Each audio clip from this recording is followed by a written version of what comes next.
Hi, welcome to SBR Videos. Today is Thursday, December 10th. We are talking with professional sports bettor Teddy Covers, and he's going to cover the Knicks and Kings game tonight. Teddy Covers, thanks for being with us. The Kings are a 6-point home favorite. DeMarco Cousins is a little bit banged up. I've read that he's going to play, but a little bit banged up. The total's gotten bet up from the opener. It's now 209.5. And the Knicks, of course, are off of 3 straight kind of bad losses, all of them ATS losses. There's been some talk that might be some lineup changes, but if the Knicks have some internal fortitude, feels like a bounce-back spot for the Knicks. They are in a back-to-back, but getting 6 against the Kings, doesn't seem at first glance to be a tough assignment. What do you think? Knicks plus 6? No, I don't want the Knicks. Okay. I really don't.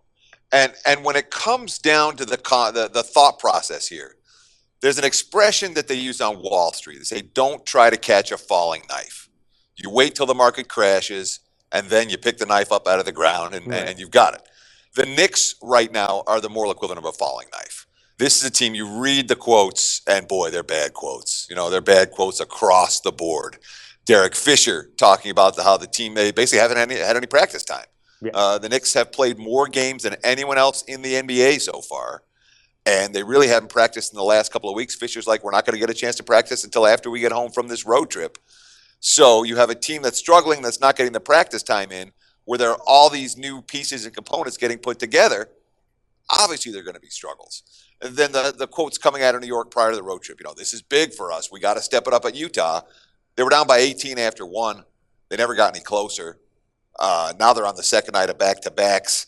It's just not a spot or a team that I'm looking to get involved with. If I'm playing a Knicks game right now, it'll only be against the Knicks. This is not a team that I trust in the underdog role. All right, sounds great. Yeah, we saw a bad performance from OKC recently. They had a big bounce-back win, but Teddy Covers thinking that the Knicks are not likely to bounce back, likely to continue sucking until further notice. And so Kings minus 6 is your play for tonight? Yeah, to compare the Knicks with Oklahoma City. Right. I was more comparing it with some teams when they have a bad performance or a bad stretch of games, you're looking for a bounce back at some point. Absolutely. That's a big part of my NBA strategy. But when it comes to the bad teams, they're not necessarily teams I'm looking to jump on board with off of a dismal performance. And let's not underestimate Sacramento here. The Kings have won 5 of their last 6 at home. Right. Don't count that Boston game. That game was played in Mexico City, even though it's a Sacramento Kings home game per se.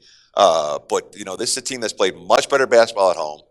We saw that the other night when they took care of business against the same Jazz team that knocked off the Knicks last night. And Sacramento's got a big 3. I love the way Rondo's playing with this team. Cousins is a monster in the low post, and let's give Rudy Gay some credit. He's not capable of carrying a team, but he's certainly capable of contributing. The Kings have upside right now. The Knicks, not so much. I like Sacramento. There it is. Kings have upside. Knicks, not so much. Kings minus 6 tonight is Teddy Covers' recommended pick. Thanks so much, Teddy.